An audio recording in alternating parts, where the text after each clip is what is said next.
Artificial intelligence is remaking marketing as we speak, and if you're a marketer, you can either get up to speed or get left behind. The choice is yours, and really, it's a no-brainer. Join Jeff Livingston and Greg Verdino as they explore the latest AI news, trends, tools, and ideas that are creating the future of marketing today. This is No Brainer, an AI podcast for marketers. Oh, and just in case you're wondering, yes, I am an AI.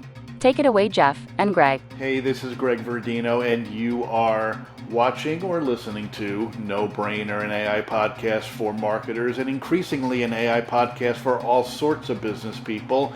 If you are watching, you may notice that I am not joined by my friend Jeff Livingston. Unfortunately, he could not be with us today, but we have an easy and obvious upgrade. I would like to welcome Jennifer Ives as our guest today. Hey, Jennifer, how are you? Hello, thank you so much for inviting me to join you. Sure, it's great to have you. I'm going to tell everyone a little bit about you in just a moment. Before I do, I want to remind everybody that if you are watching us on YouTube, smash that like button, as the kiddos say. Be sure to subscribe to the channel, to leave us comments if you wish, and if you are listening to us on Apple Podcasts or Spotify or iHeart or virtually anywhere else that you get your podcasts, please be sure to like, to comment, to share, and do all those sorts of good things, because it does help us get some visibility, and it puts our content in front of more people who could benefit from what we have to say. And I think a lot of people will benefit from this particular episode. So let me tell you, if you don't know Jennifer, you should. And we are going to give an opportunity for Jennifer to share all of her vitals and let you know where she wants to connect to you at some point later in the show. But in the meantime, Jennifer is a highly sought after AI strategist. I think, like Jeff and I, she tends to live at that intersection of business and technology. So she really takes a business view of what AI is, why it matters, and how organizations can implement it. She is also an independent board advisor. She is a director, rather. She is an advisor to lots of different companies. She has been, and I guess continues to be, an award-winning technology executive. She's worked with Fortune 500. She's worked with many high-tech growth startups. She has done a lot of cool, impressive things in her career. So we are really excited to have her with us today. How are things down in, where are you? You're in the DC area somewhere, I believe. I'm in the DC area. It's so great to be with you today. And this is one of my favorite podcasts and video shows. I follow you and Jeff, and was really honored and love being part of the conversation today. We found the one true fan, everybody. We found her. So it is good to have you. So I think we've got an interesting show today, because the narrative in the marketplace seems to be that if you're not ahead with artificial intelligence, you've already fallen behind. And I know for Jeff and I, our experience is that is not necessarily the case. And I think you're seeing some of the same things that we're seeing. So obviously, I don't want to lead the witness at all, but I will lead the audience. Today, we are going to be debunking the myth that everybody is behind in AI. And we're going to try to get behind that a little bit and kind of share war stories, I think, as two consultants who are actively working in this space with clients who are seeing what's going on, talking to lots of people, and really get behind what's really happening, why is it happening, and what can organizations do to get ahead, get started, and really embrace AI in a way that makes sense for their business. So maybe we could start with your general perspectives in terms of what you're seeing. Are organizations leaping with both feet into AI the way the hype would lead us to believe, or are you seeing something different? Oh gosh, I'm seeing something a little bit different. So anyone who spends any amount of time with me has heard me share this before. AI to me is like a pool of water, and the media and the way that the vast majority of people are talking about AI, you would think that everyone's an Olympic swimmer. All of a sudden, people dove into the water, they learned how to swim, and they're an Olympic swimmer, in the last 16 months. By the way, AI, as we know, has been around for much longer than when ChatGPT hit the scene 16-ish months ago, a little bit longer than that maybe. And but the narrative is such, right? There are many executives, whether it's the C-suite in the private sector or nonprofit leaders or government executives, who are under this assumption that everyone is already an Olympic swimmer and they haven't even put their toe in the water. Or maybe they put their toe in the water of AI, but they're only up to their knee, or they're like just putting their face in the water to blow bubbles. You can tell I was a competitive swimmer growing up and that I also taught swim lessons for years and years. But it's a visual that people really get and they understand, right? Because I think that a lot of people enjoy being in the water. So they get the like dipping the toe in, going up to your knee, learning to blow bubbles. And then you have the Olympic swimmers, the mavericks of AI. And it was McKinsey, Accenture, and a couple have recently published some studies over the last couple of months that show basically that between 7 to 9% of organizations all around the world in all sorts of different industries are actually leveraging true artificial intelligence. So it's a very small number. You have others, you have a larger degree in the double digits that are looking at and thinking about experimenting with artificial intelligence. And then you have the vast majority of companies across all industries around the world who are still kind of stuck in this moment of, what is AI? How do we implement it? Do we have a strategy? Where is our data sitting?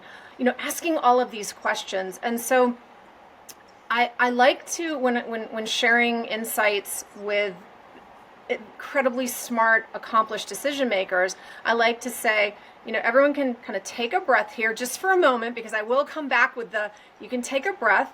The vast majority are kind of toe in the water, up to their knee, learning how to blow bubbles. The ones that are doing that are learning quickly, right? They're not saying, great, I have a year or two to figure out how to get from, being up to my knee in the water of AI to actually learning my first stroke, right? They're moving very quickly. And those that are implementing AI, the ones who were the mavericks, the ones who said, you know what, I have done a version of this in, 5 years ago, and it was too expensive to do actual artificial intelligence, but we were running analytics. Like, I know what I want to do. I think this is how it's going to fit into our strategy. Our data's in line, that small percentage. They're leapfrogging ahead of their competitors, and they're moving at light speed. So there is that piece, right, that folks are leapfrogging ahead. And I'm going to take a moment here, because that was a lot. And I'd love to hear what your thoughts are and what you're seeing. And if we're seeing the same thing, yeah. Yeah. I mean, I think we're absolutely seeing the same thing. And I think, there's a number of things you've said there, obviously, that resonate. First is that 7 to 9% number. And frankly, I don't care if it's 3%, 9%, or 19%.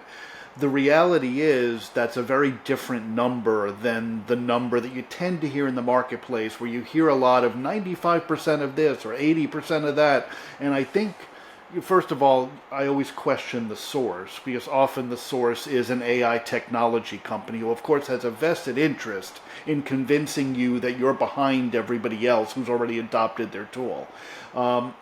But I think there's also a bit of smoke and mirrors going on, or sort of a moving of the goalposts, or whatever analogy you want to use. I don't have a swimming version. I love that swimming analogy. But I think when a lot of times, even if they're being honest and saying, it's 75%, whatever, some large number, I think often what they're referring to are individual contributors using a given tool for personal productivity, or even perhaps the availability of a tool. Well, Copilot is in our Microsoft 365 subscription, therefore we assume 100% of our workforce has access to it and is using it, and most importantly is using it effectively. So I think there's definitely that smoke and mirrors factor that causes people to become nervous that, wait a second, my organization is nowhere near that.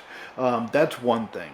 Number two, I think that there's this fear of falling behind, right? And I think you've expressed that as well, where people are hearing those numbers, they're looking around, they're reading whatever the media has to say, and they're getting this false impression that they're behind the 8 ball. I'm like all mixed metaphors today, and then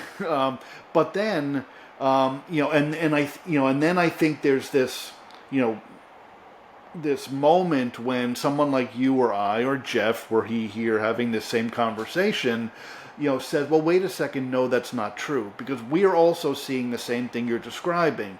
That when you actually talk to decision makers, to leaders in organizations, and ask them what they're really doing, and whether what they're doing is actually meaningful and tied to business objectives and clearly defined use cases, and they ladder up to strategy, and they're seeing some kind of even early KPIs, the answer is, we're not really doing that much that we could talk about. I think there's that moment of relief when you explain to a business decision maker or an organizational decision maker, they could be at a nonprofit, an association, whatever, and you say, you know what, you're actually not behind. You're right where we're hearing, others are. But it's that leapfrog thing that then kind of ratchets up the pressure, right? Because any small steps, even small steps, that an organization is taking today is going to position them to move much more quickly, definitively, with confidence and clarity, in a way that allows them to very quickly get way ahead of the competition. So I think the fact that organizations are moving, or seem to be moving, slower right now is not a free pass to do nothing until you've got your 3 to 5 case studies that you can point to and say, someone else did this already. Right? Are you seeing the same kind of thing? Yeah, and I love that you said the companies who are even taking small steps, right? Because with AI are seeing benefit, and they will be positioned for a faster, more efficient leapfrogging effect, right? The benefit to the company, to their customers, to whomever they're serving, right? That leapfrogging effect is very strong. And those companies that are taking those small steps, which we all recommend, right? You want to start with a very small use case, and you want to build it out, and you want to prove success, and you want to test and learn, test and learn, test and learn. That's the other thing, that when anyone spends time with me, they hear my water metaphor, and they hear me say, start small, test and learn, because you have to test, learn, adjust, test, learn, adjust. And the companies, again, that are doing so are much further ahead than I believe most companies who aren't doing so, who are still kind of sitting with decisions. They don't realize how much ground they're losing, even from those small test and learn moments, because you can't, with AI, actually, you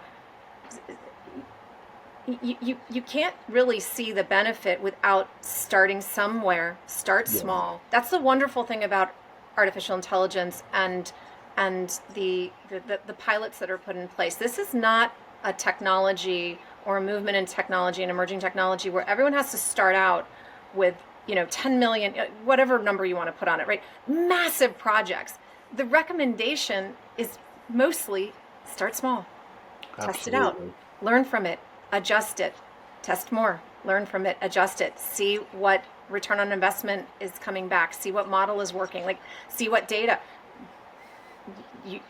Data is a whole different story, right? Because companies also need to really look at their data, and that's maybe another conversation for another day. But the data conversation is to, before you can get too far with artificial intelligence that is actually creating benefit for your customers, for your community, for your company, you have to have a big data conversation, really understand the data piece. However, those that are leveraging AI, even in small ways, so PwC put out a report just a couple months ago, global AI survey, and 54% of companies that have adopted AI in some form or fashion have seen a significant value increase in their company, in the activities that the company is involved with. So those who are, in fact, right, that small percentage we were talking about, that small percentage are seeing huge returns, right? They're seeing benefits of artificial intelligence for sure.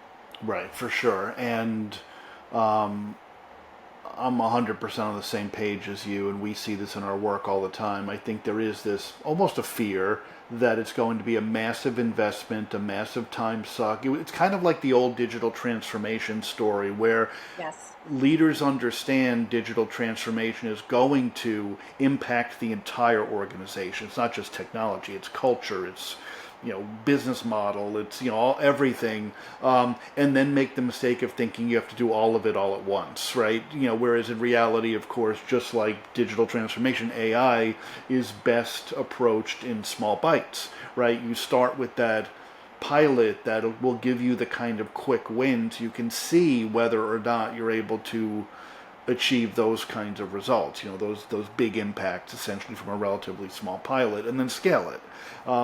Plus, I guess in the case of AI, unlike a traditional technology project, you almost have the excuse of knowing that it may or may not turn out in the way you expected it, right? And I don't mean that you may make a mistake and botch your project, but AI is sometimes unpredictable in terms of the way it behaves and the impacts it can have.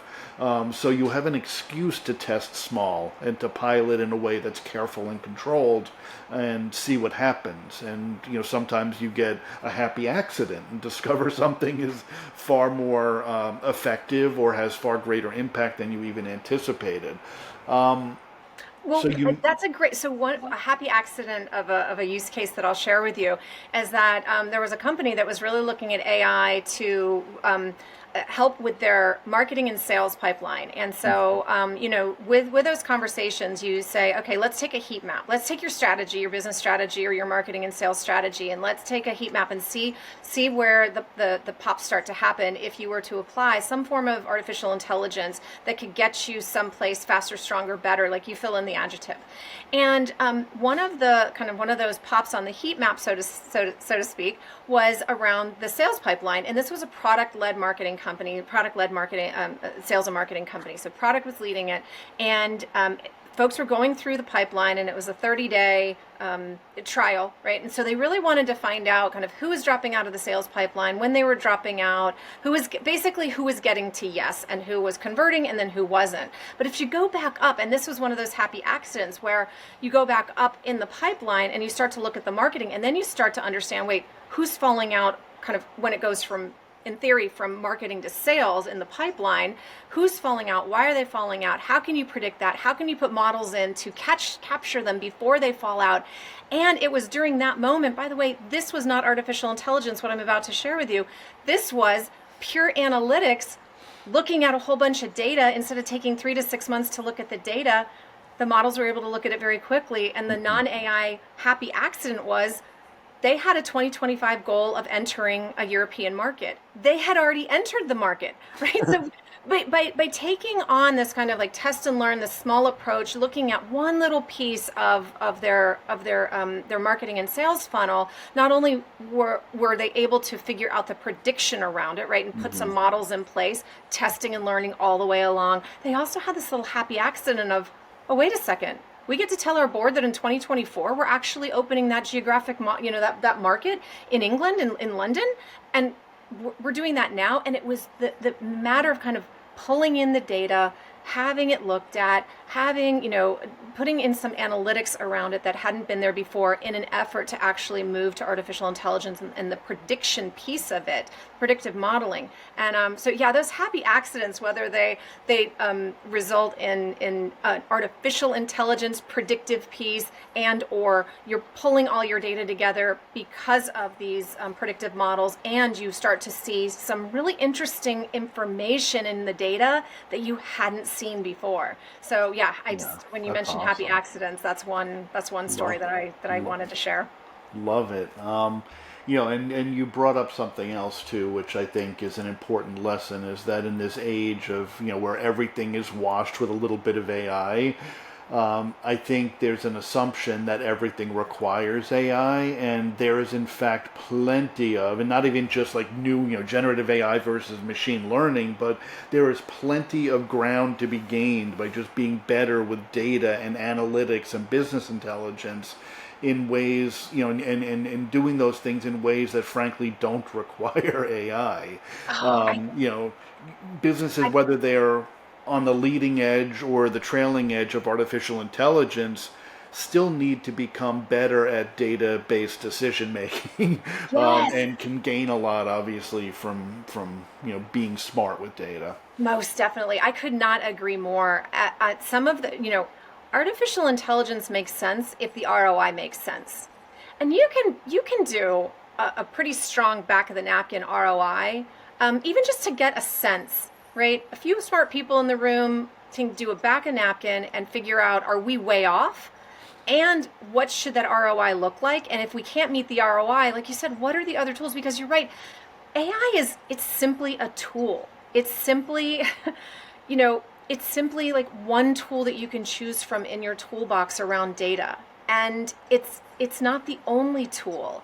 And some of my favorite data scientist friends will often say that at the very beginning of a conversation. AI might be what this particular challenge needs, and it might not be. The ROI might not be there at the moment. Now, it might be there in 2 years as costs continue to come down. I always love to look at the ROI, and I make sure that anyone that I'm working with or advising in any capacity, I will often ask that question. I'll even ask it of friends that I'm not technically advising. They're just talking with me about AI projects at the executive level, and I'll say, first thing I'll say, two questions I always ask right away. What's the business challenge you're trying to solve? And many times they're so wrapped up in the technology that it takes them a little while, if they're able to answer the business question. And that's not because they're not incredibly smart and not incredibly accomplished. It's just, I also have experienced and see often really smart, well-intentioned executives, again, across all industries, government, nonprofit, private sector, commercial, jumping to the technology and not really honing in, and it's hard, and yet it's something that they know to do, right? Before AI, they were crazy, it's the right? same business leadership, right? Like, what's the business challenge you're trying to solve? So there's that piece, and then once you get there, it's okay, would artificial intelligence help this? And would it do so in a way that returns value back to the company, to your community, how are you basing the ROI? And if so, let's move forward and let's talk more about it, and let's, get to an actual financial model that we can, really, really model out the ROI. However, you can do that on the back of a napkin, so to speak, pretty quickly and pretty easily. And you're right. AI does not solve everything. The business intelligence, the data health, some analytics, right? I was about to say some basic analytics, by the way, which are very complex today, wonderfully so. Some analytics, business intelligence, and health around your data can take you pretty far before potentially stepping into artificial intelligence. Awesome. What I'm going to do now is let's take a little break. We'll hear from our sponsors, and we'll be back with more from Jennifer Ives. And we are back. Welcome back, Jennifer. I think we're having a pretty interesting conversation here. We've covered a lot of ground. What I'd like to do, if you don't mind, is dig a little bit into what's holding organizations back and how they can move forward. You've touched on a number of different things. You've touched on the importance of data and the health, the cleanliness, the health of that data, the robustness of the data strategy. We've touched certainly on the wide range of misunderstandings that a lot of business decision makers have, ranging from I'm behind to I'm ahead to I can wait to everything is AI to nothing is AI, right? We've got all of these misconceptions. Even, and I see the same thing that you were describing before we went to the break, a seasoned business leader forgetting the fundamentals of what it is to lead and make decisions based on things like objectives and business model and ROI and all of that kind of stuff. So when you think about all of these things, and I'm sure the many other things you're seeing in the market, what are some of the key things that you see that hold organizations back, that are keeping leaders from making the decisions to use your analogy from earlier, start dipping their toe into the water? Yeah. I think the number one, and there are a few, so the number one is lack of of AI literacy at the executive level. And that doesn't mean that executives need to be data engineers or data scientists. That's not what I mean by AI literacy, or, you know, no one needs to go get their PhD in data science. You can hire wonderful, amazing, smart data scientists. The AI literacy at the executive level is one that I find I'm spending wonderfully more and more time talking with executives about, so that they can be comfortable and confident in what AI is, what it isn't, what are the different use cases within their industry, and quite honestly across other industries, because it's really good to hear how the lessons learned and the different use cases, the different kinds of companies and different industries are, you know, how they're leveraging AI. Absolutely. It's this artificial, I'm sorry, it's the AI literacy. The other piece there is that what I love to see is that, even though I just mentioned AI literacy, there is this kind of few steps forward in terms of AI literacy. You know, even last October, when I was sharing insights on stage at a global conference, I started out with what AI is, what it isn't, because I could see, just even in the people right in front of me in that crowded room, that there had been many definitions of artificial intelligence throughout the morning. And so we started with that, and kind of, how does it benefit? What does off the shelf mean? What does bespoke artificial intelligence mean? Just kind of getting some basic, and then having them think through. What I love now is that, again, last October, I never would have had the proactive raise of the hand, you know, during Q&A to say, hey, could we talk about, you know, the ethics of AI, you know, AI, ethical AI adoption. And so that does, like, there are these moments where I'm seeing wonderful, very smart, accomplished executives feeling more comfortable and confident with what AI what is, what it isn't, how they can ask questions, and what questions they should be asking of their C-suite when they get the call from their investors, from the other C-suite members, from board members. And so it's wonderful to see this move along, and it's almost like different levels of AI literacy amongst the C-suite. So that's the first one. And there's nothing wrong with an executive, a C-suite executive, saying, I'm really great at my job. I know my industry inside and out. I think I know how AI can help, all of these things. And could we have like an hour session on AI, what it is, what it isn't, at an executive level? What questions should I be asking? Like, there's nothing wrong with asking that question. And sometimes I find that smart, amazing executives are hesitant to ask the question, which is actually just holding them back. So whatever you and I and others can do to proactively talk about AI literacy at the executive level in particular, what questions they should be asking. And again, love seeing that, like, you know, conversations around ethical AI frameworks. And then the other piece, kind of another challenge that they're finding, is that when they are asking these good questions and digging into AI a little bit to see how it can be of help, you know, again, for their business or their organization or their agency, it's kind of, again, then all of a sudden you open up the hood and you look underneath at the data, and you've got some real data challenges. And there is a large percentage of companies and organizations whose data still is not in the cloud. So there is this digital transformation that's, I would say, underneath the AI digital transformation. And of course, I'm going to wrap it all into one, that your AI digital transformation is now one and the same. There is this piece of challenge around data that has gone unchecked. It is, you know, it is messy. It needs to be cleaned. It needs, all data is biased. So let's just start with that. And that's the other thing that I talk about a lot. Consider all data bias data. And so you have to figure out how to debias the data, and a good partner, great data and artificial intelligence partner will be able to help you do that.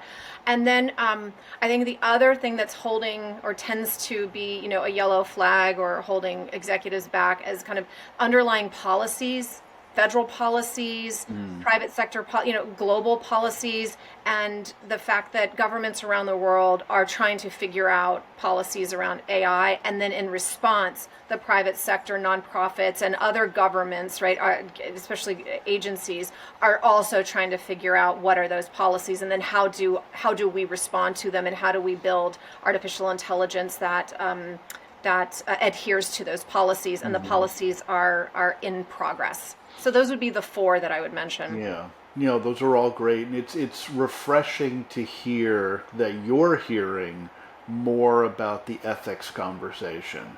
I mean, we've had it's almost a joke because every time we have had an ethics-oriented episode, we get far less listenership than any other topic, and that's kind of led us to have a theory that people just either aren't interested or aren't ready for that conversation. And we are, like you, hearing it more and more as we speak to organizations. But it does seem like, especially when we work with marketers, for example, that they just don't want to deal with it. And they kind of push it aside, and they're like, no, it'll take care of itself. The government will regulate it, or we'll wait until we have a problem. Until then, we'll try to skate by. And I don't think that's the right answer. Neither of those things is the right answer.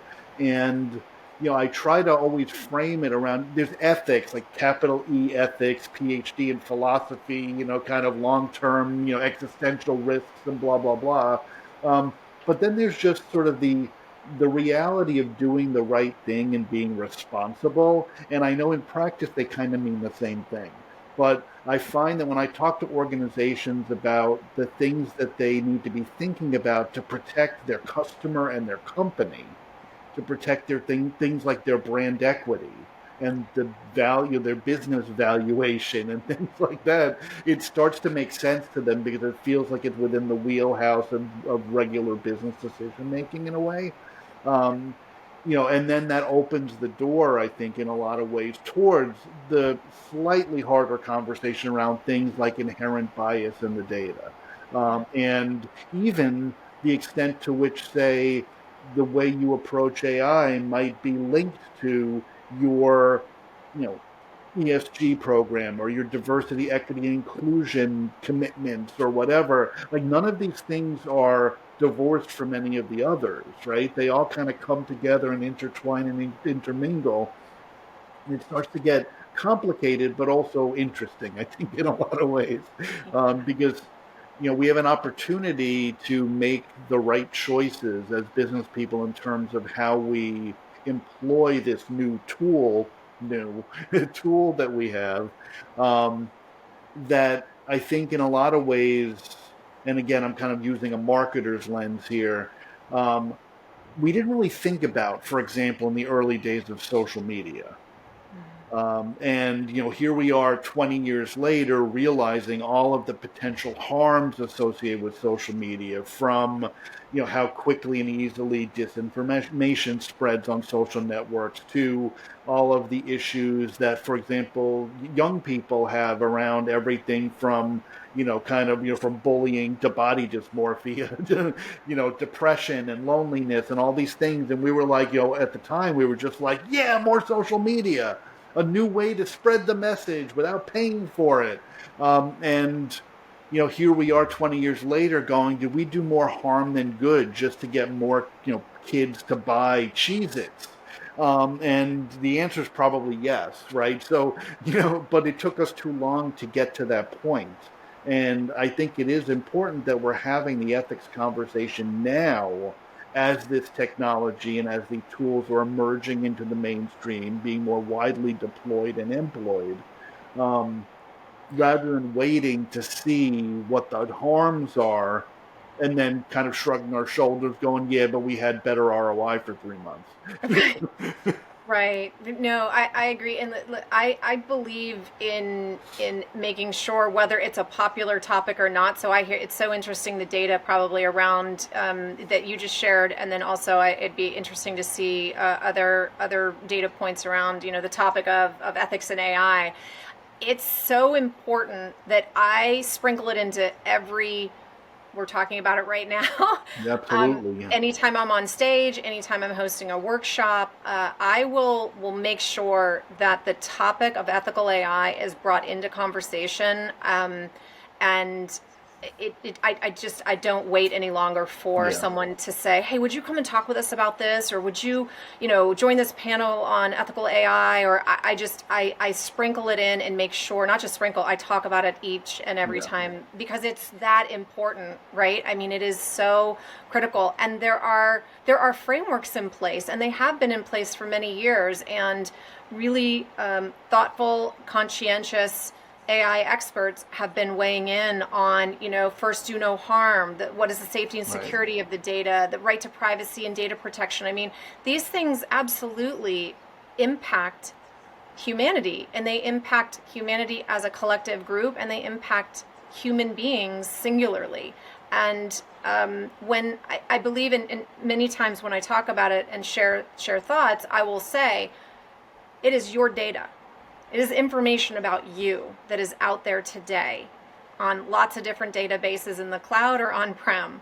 Information about you that you voluntarily or involuntarily, without knowing, given out to the world. And so don't you want that data protected?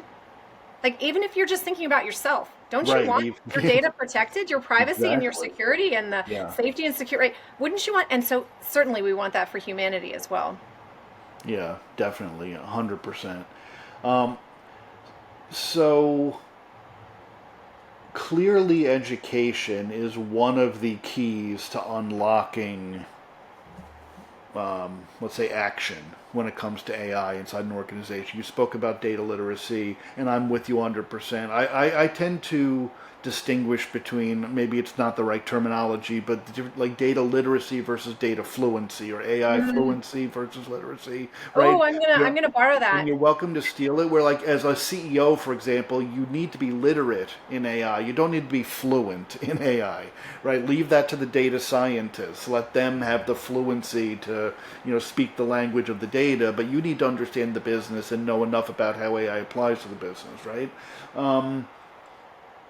So certainly getting up to speed, developing that literacy at an executive team or a board level is critical. Embracing and understanding and thinking about, at least talking about, the sort of the ethical components of AI decision making. That's sort of one key to unlocking. What else and obviously getting your data house in order, which is not an easy thing. But what are some of the other things you think need to happen for more organizations to get over that hump and really start embracing AI at the core of the business, not just experimenting and playing around with ChatGPT, but actually turning AI into something that becomes an advantage for the organization?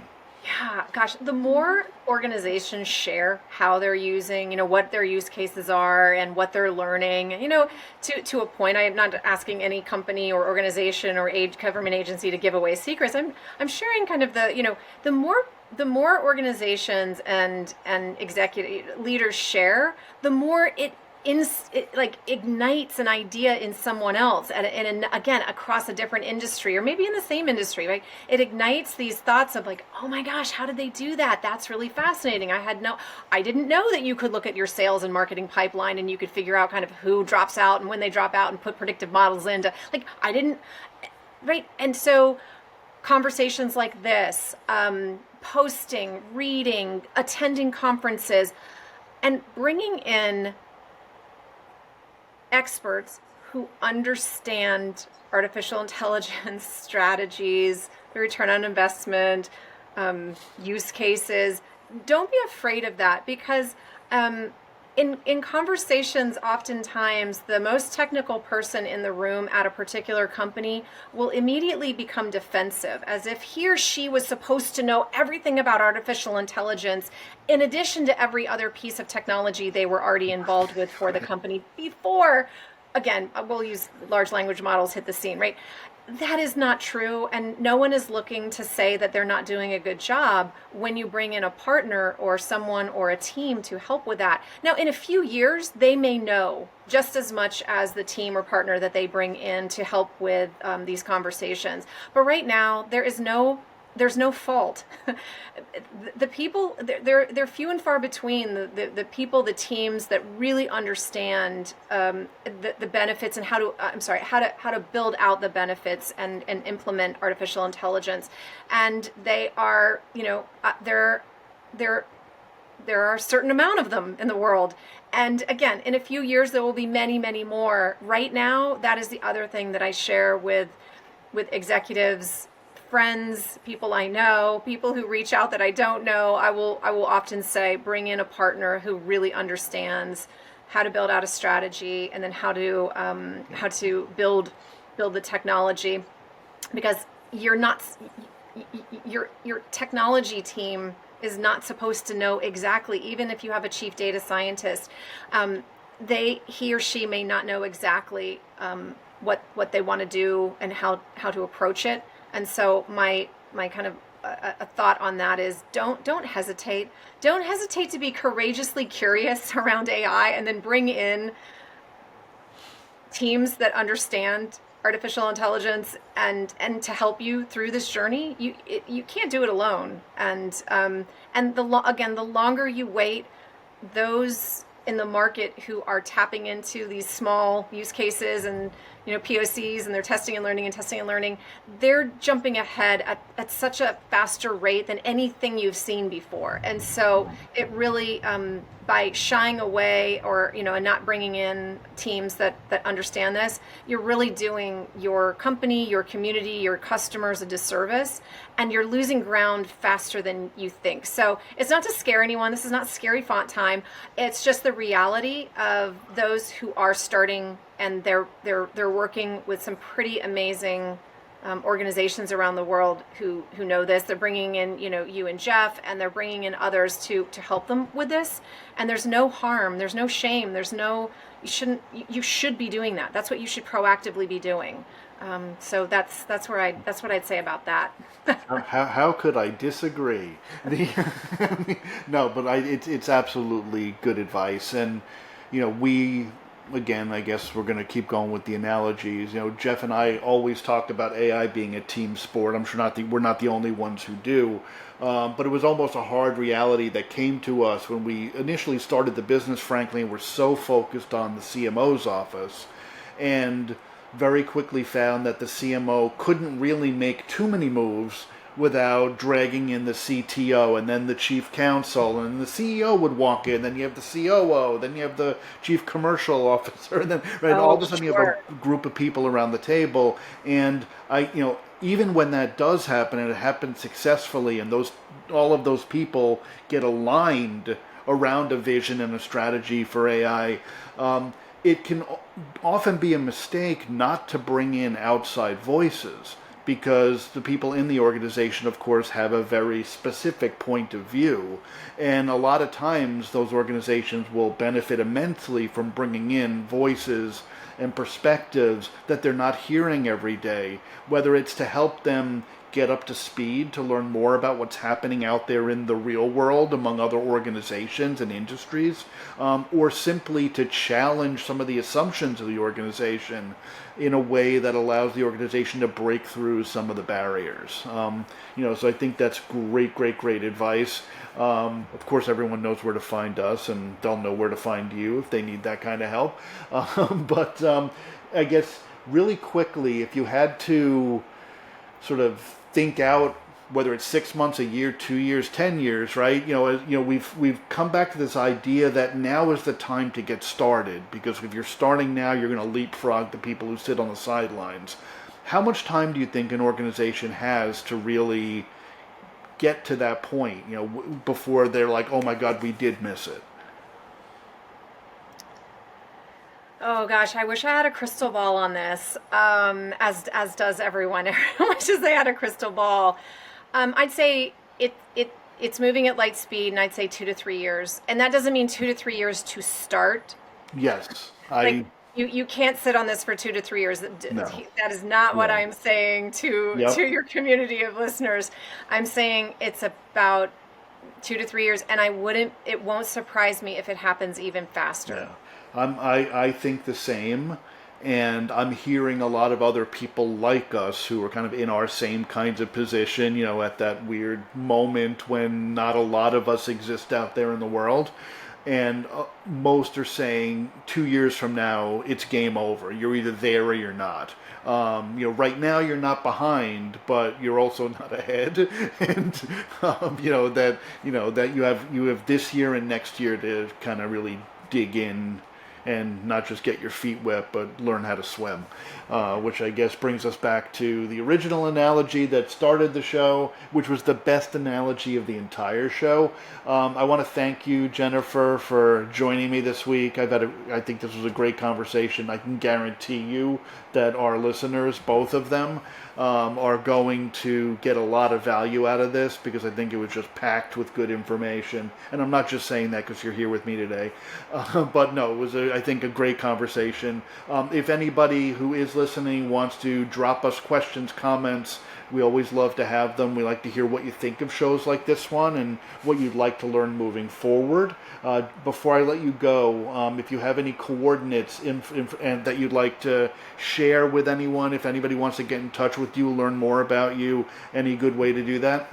LinkedIn is a brilliant way to do that. Jennifer Ives on LinkedIn, and I'm very, very happy to connect with those community members who are listening to this conversation. Would love to connect.